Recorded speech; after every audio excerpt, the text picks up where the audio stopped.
In spring of March 1898, in a small wooden house on the outskirts of Minsk, 9 delegates of Russian Marxist circles met in total secrecy, in a house owned by a secret sympathizer of the revolutionary cause.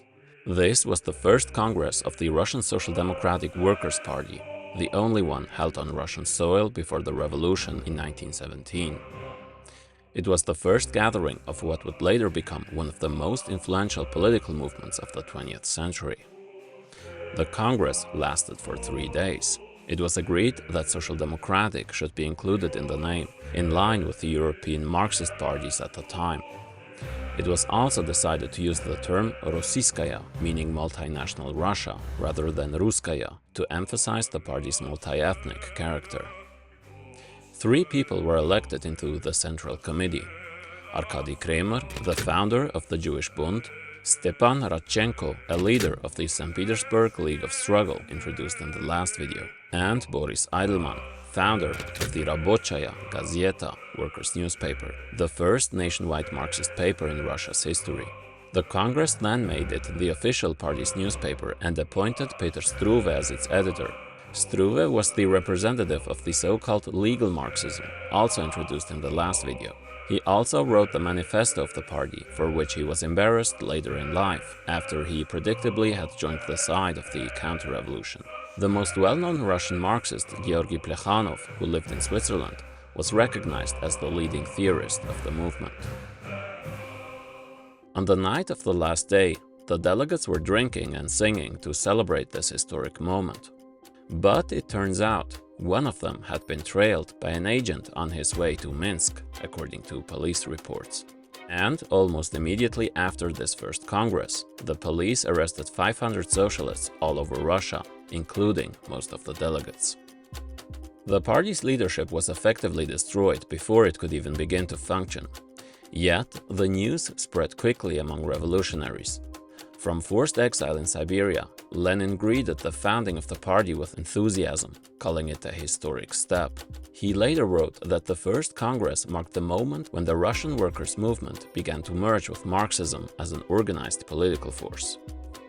However, it was only after the Congress when important disagreements arose, leading to one of the most important political struggles within socialism, forever shaping the strategy of communists and giving crucial orientation to the very urgent problem of revolutionary confusion today. How to organize for revolution? What should be the priorities of Marxist organizers? Whom to reach with propaganda? And how to forge the most important weapon for communism? In this video, we'll begin to tackle some of the most important challenges for the Marxist left today and take the strategy of Russia's Marxists as a guide to change the world.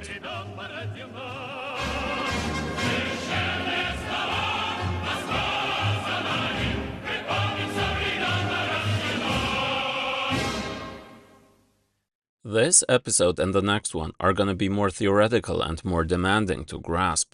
I'll show a lot of text on screen, covering key theoretical and practical strategic insights which remain of decisive importance today. Feel free to stop the video to read the quotes I'll show on screen, or do so if you want to rewatch the video. Before we move on, I just want to say that I put a lot into making these videos, and support on Patreon makes it possible for me to keep doing them the way I do. If you can afford it and want to help the channel grow and stay alive, your support really matters. Every single person who contributes is greatly appreciated. Thank you. In the previous episode, we introduced the period of underground socialist circles popping up all over Russia. Lenin later categorizes this phase as the first period, the embryonic stage of Russian social democracy. The first party congress marked the high point of the second, or youth period, where the emerging workers' movement began to be connected to the Russian Marxist goal to overthrow the autocracy. As the Marxist circles increasingly turned toward practical work in a time of a rapidly growing workers' movement, they attracted a great number of less conscious workers and intellectuals with confused ideas about socialism. Because they put less effort in theoretical work, they now failed to maintain a solid political line. While the workers' movement spread across the entire country, this so-called third period was therefore from 1898 onward, marked by disunity, confusion, and weak leadership. This confusion and disunity proved to be the biggest danger to Russian Marxism, making it susceptible to a grave threat growing from within the socialist movement. This is why Lenin later wrote, quote, "By way of summing up what has been expounded above, we may meet the question, what is to be done, with a brief reply, put an end to the third period."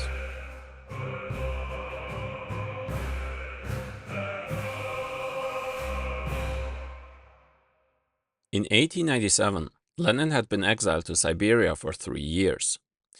Here, he writes several key texts that would prefigure one of the most important debates on the future of Russian Marxism, 3 of which were for the 3rd unpublished issue of Rabochaya Gazeta. One of them was the important text written in 1899, Our Program, intended to clarify what the party should stand for, whom it represented, and what its historical task was, since the manifesto written by Struve had only been a rough outline.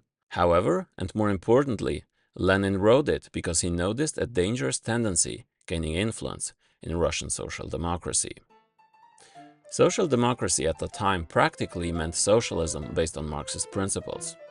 In Germany, the Social Democratic Party, or SPD, was the most advanced Marxist party at the time, having the most influence in the international socialist movement through its dominant position in the Second International, introduced in the last episode. In the same year as the release of Lenin's text, a certain Eduard Bernstein, or Edward Bernstein pronounced in English, a major theorist of the SPD, released Evolutionary Socialism, a foundational text of a revisionist Marxism, ushering in the notorious First Revisionism in communist history. He argued that several of Marx's predictions had not come true. For instance, the rapid collapse of capitalism and the immiseration of the proletariat wasn't happening. Wealth concentration was not increasing. Instead, society was supposedly diversifying and capitalism was adapting, he claimed, concluding that the philosophical underpinnings of Marxism were wrong, and argued for a gradual transition to socialism rather than revolution, which he regarded as utopian, writing famously that the final aim of socialism is nothing to me, the movement is everything. Today as well, this trend to aim to renovate or revise Marxism is very fashionable to attack dogmatic or orthodox Marxism. Lenin explained that it is of course necessary to not regard Marxist theory as something completed and inviolable. On the contrary, we are convinced that it has only laid the foundation stone of the science which socialists must develop in all directions if they wish to keep pace with life. For this theory provides only general guiding principles, which in particular are applied in England differently than in France differently than in Germany, and so on. However, this does not mean that any application or update is correct or particularly new and insightful. And we now ask, has anything new been introduced into this theory by its loud-voiced renovators who are raising so much noise in our day and have grouped themselves around the German socialist Bernstein? Absolutely nothing.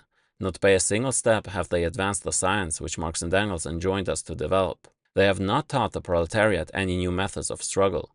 They have only retreated, borrowing fragments of backward theories and preaching to the proletariat not the theory of struggle, but the theory of concession to the most vicious enemies of the proletariat, the governments and bourgeois parties, who never tire of seeking new means of baiting the socialists. Among the most prominent SPD opponents of Bernstein's revisionism was the person who at the time, after Engels' death 2 years prior, was regarded as the most influential Marxist theorist in the world, Karl Kautsky.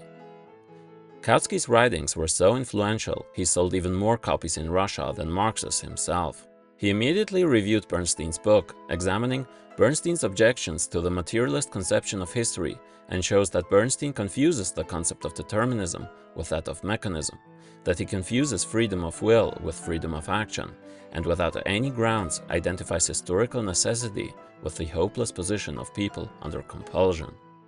Marx's historical materialism does not say people are hopeless in the face of historical forces, but that our conscious decisions are part of these forces. The outworn accusation of fatalism, which Bernstein also repeats, is refuted by the very premises of Marx's theory of history. Fatalism says that our decisions don't matter, which is contrary to what Marxism is all about.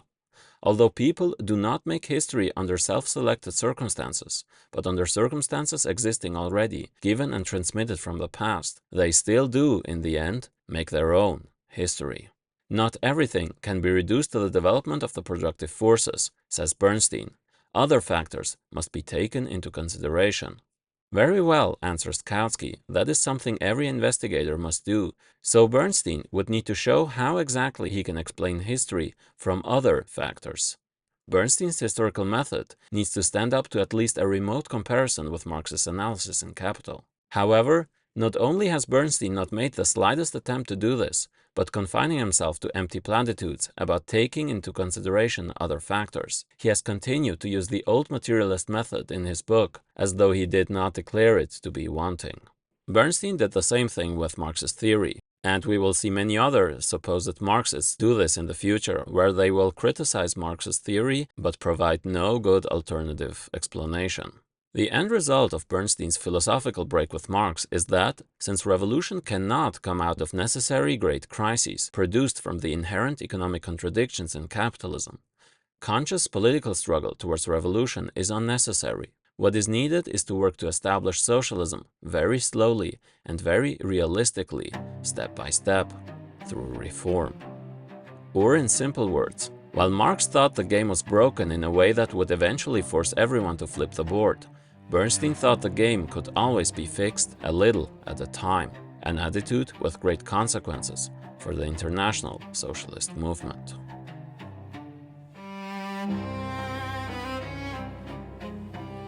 During that time, one Marxist circle from St. Petersburg began publishing the newspaper Рабочая мысль, Workers' Thought, which Lenin saw as a great danger, and the Russian version of Bernsteinism, which was even more backward than the German version. In one of its foundational texts, it says that our working class movement contains the germs of the most diverse forms of organization, ranging from strike associations to legal societies permitted by law. And that is all? Asks the reader in perplexity. Surely the author must have noticed some higher, more advanced forms of organization in the working class movement in Russia. Lenin answers. Its editors argue that the tasks of the movement at the present moment, the real working class cause of the Russian workers, reduce themselves to the workers' amelioration of their condition by all possible means. And yet, the only means enumerated are strike organizations and legal societies. In the last part, we talked about how a general strike is only a school of war and not enough to make revolution.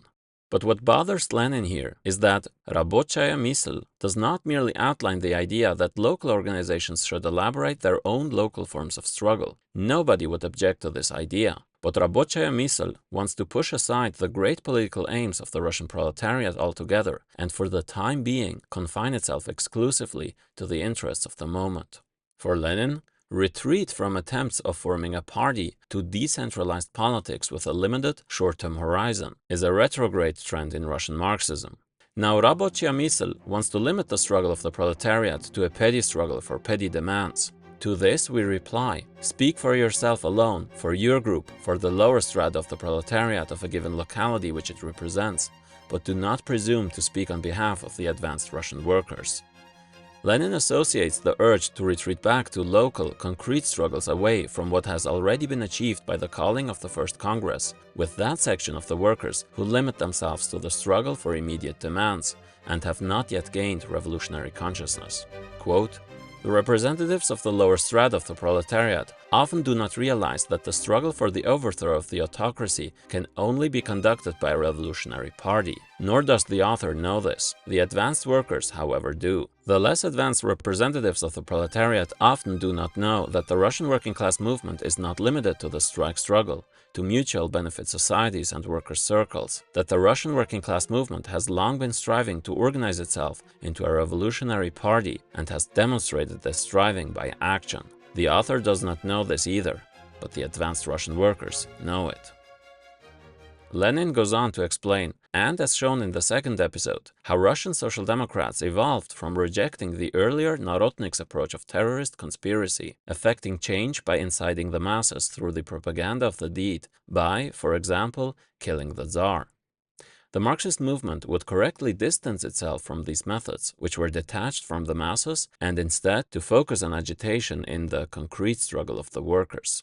However, as they reached broader, less politicized layers of workers, the circles began emphasizing only immediate economic demands, such as the struggle for better wages or working conditions, so moving in the opposite direction and massively exaggerating this aspect of important work.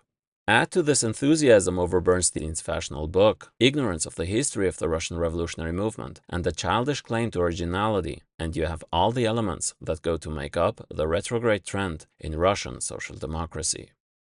The tendency to focus on the workers' immediate economic struggle will be called economism, the main target of Lenin's What is to be Done 3 years later.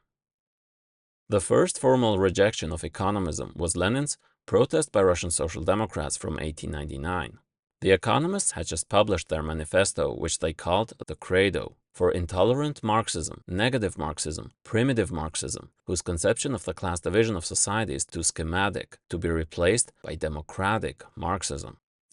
Sectarian tasks will be widened to social tasks, and its striving to seize power will be transformed into a striving for change, a striving to reform present-day society on democratic lines adapted to the present-day state of affairs. The practical demands of the movement will acquire greater weight and will be able to count on receiving greater attention than they have been getting up to now. Just like Bernstein did with Marx, she criticized Lenin's and Plekhanov's orthodox Marxism as too rigid and dogmatic. The Credo calls for a focus mainly on the economic struggle and to work with liberals.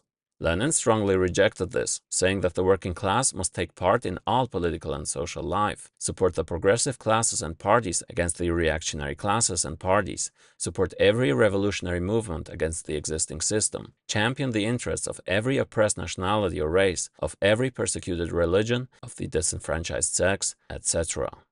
Marxism linked up the economic and the political struggle of the working class into a single, inseparable whole, and the effort of the authors of the Credo to separate these forms of struggle is one of their most clumsy and deplorable departures from Marxism.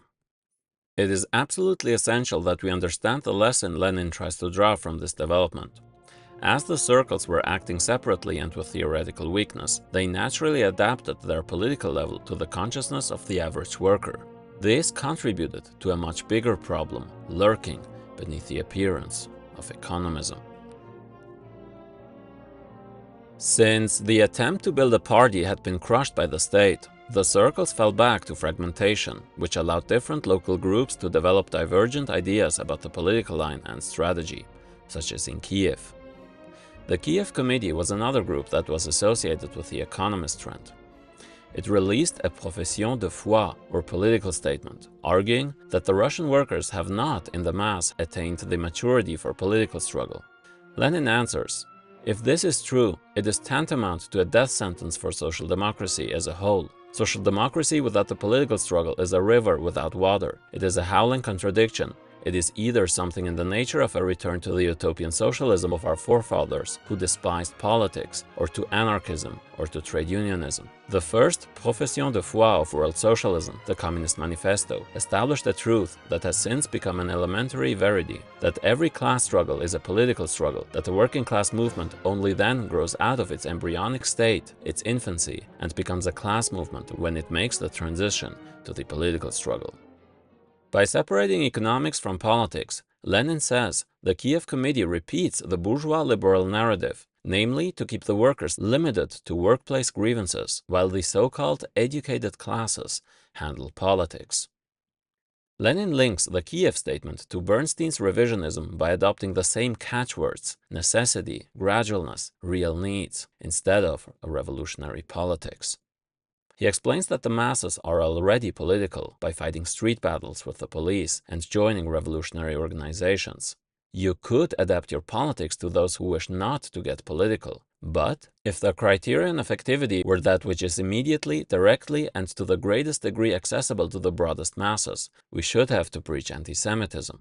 If appealing to the broadest masses was the main criterion, one would need to accept various forms of popular racism or Islamophobia prevalent in society, even stop mentioning the word communism altogether.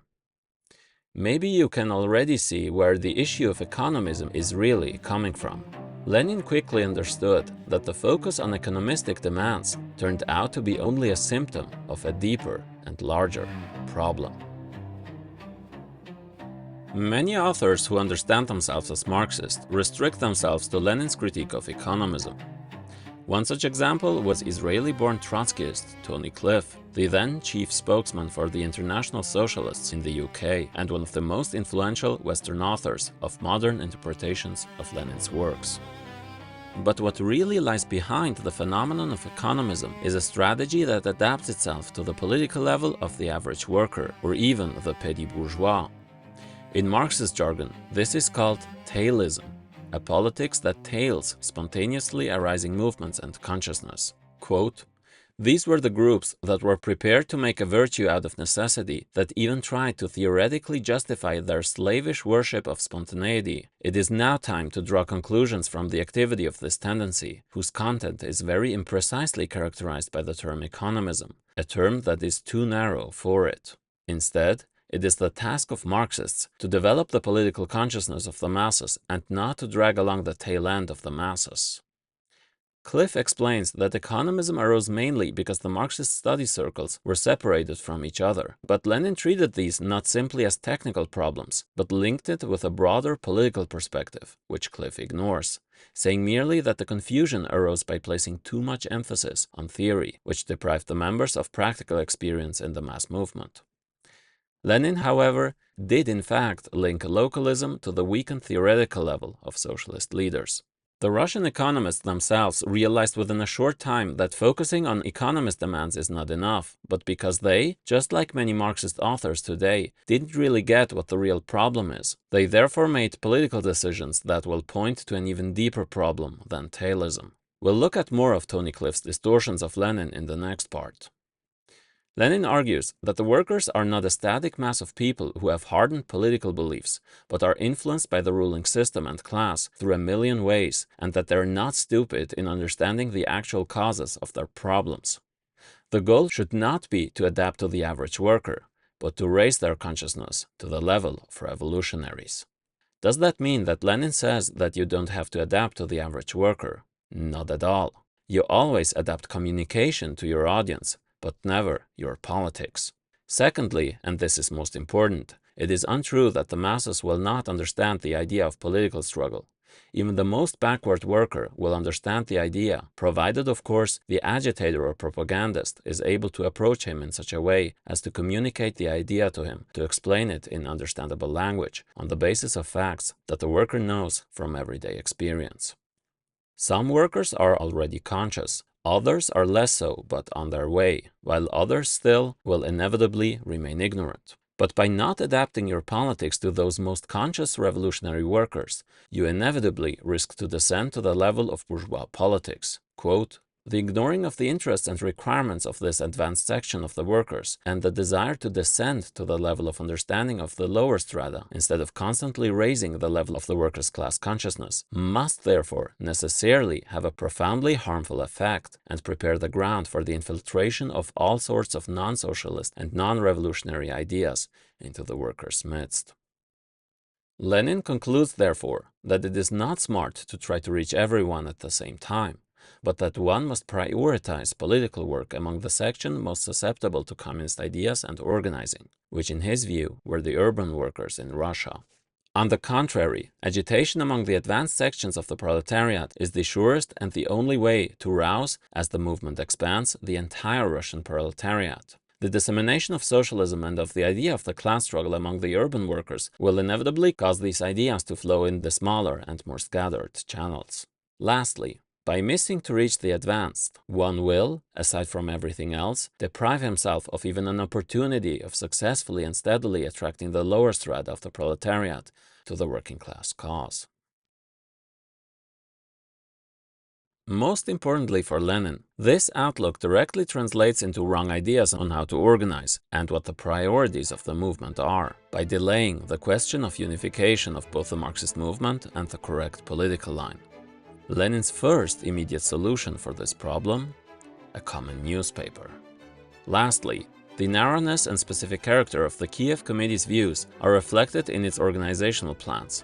It is true, we agree fully with the Kiev Committee that it is not the time to announce the re-establishment of the party and to elect a new central committee. It would also be an error to wait until local groups grow stronger, increase their membership, and strengthen their connections with the working class milieu. Such reinforcement often leads to immediate collapse. On the contrary, we must immediately set about the work of unification and begin it with literary unity, with the establishment of a common Russian newspaper that must make an effort to prepare for the re-establishment of the party by serving as an organ for the whole of Russia, by satisfying all the demands of the most developed workers, and by constantly raising the level of the lower strata of the proletariat to an ever greater conscious participation in the socialist movement and in the political struggle. Only in this way, we are convinced, can real conditions be provided for the unification and re-establishment of the party, and only a direct and frank polemic against narrow economism and the growing spread of Bernsteinian ideas can ensure the correct development of the Russian working class movement and Russian social democracy. We'll talk more about the strategic role of a newspaper or a common media outlet in the next episode. So, you might be thinking, okay Bess, in this video you explain how you need to move beyond the concrete, spontaneously arising struggles of the masses, while in the second episode I was talking about the centrality of concrete struggles as a basis of the revolutionary science. This is a frequent contradiction that the Lenin reader confronts at the beginning, but this only appears to be a contradiction, because starting from workers' struggles is not the same thing as limiting oneself to workers' spontaneous demands. The economists treat the starting point as if it were the whole journey. The utopian socialists want to impose an ideal society, whereas scientific socialism accepts the spontaneous struggle as inevitable and insists that there is a need to develop the class struggle, to deepen it and generalize it. And the most effective way to connect the spontaneous with the conscious is the organization of the most advanced workers. The organizational manifestation of what Lenin is arguing here, so to speak, which we'll talk about in the next video.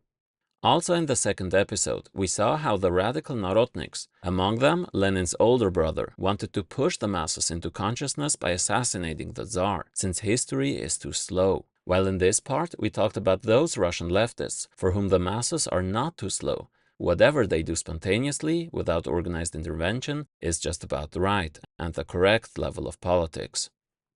The former is called commandism, where the leadership commands rather than convinces, where the masses are treated as backward. The latter is tailism, where you go along with the masses wherever they are. But these seemingly opposite political trends, as Lenin argues, have the same root, which is why you often see people move from one side of the extreme to the other. The same root cause of both tailism and commandism is the tendency to achieve quick, superficial successes with the least possible resistance. In the case of commandism, to see militant action as an immediate and all-be-all revolutionary success, and in the case of tailism, impatiently seeking unity with the broadest possible number of people and organizations, and descending to their level. Both originate in hostility to the masses, both have a petty bourgeois class basis, and both come from the pessimistic attitude that the working class can't make revolution. Imagine a strict father beating up his son to do what he wants him to do, and another father who always talks at the level of the child with no interest in raising him. Both don't take the child seriously. Both don't have the informed belief that it's possible to patiently and consciously raise the son to his full potential. As one prominent Russian tailist later confessed, the economists were making a principle out of following the line of least resistance in gaining mass support. Therefore, tailism is just one manifestation of opportunism, that is, doing what is immediately advantageous for one's own interest, instead of committing to the hard, patient work to raise the ideological and organizational level of the working class, necessary for revolution. So each of these isms has an underlying cause, all stemming from the influence of dominant bourgeois ideology. Finally, in 1899, Lenin returns from exile, equipped with determination and a plan to change the fate of Russia. In the next episode, these ideas will culminate in one of the most prominent and most influential works in Marxist history, What is to be Done, laying out the defining features of Bolshevism and introducing the groundwork for building the most important weapon for revolution, the organization of a new type, the Communist Party.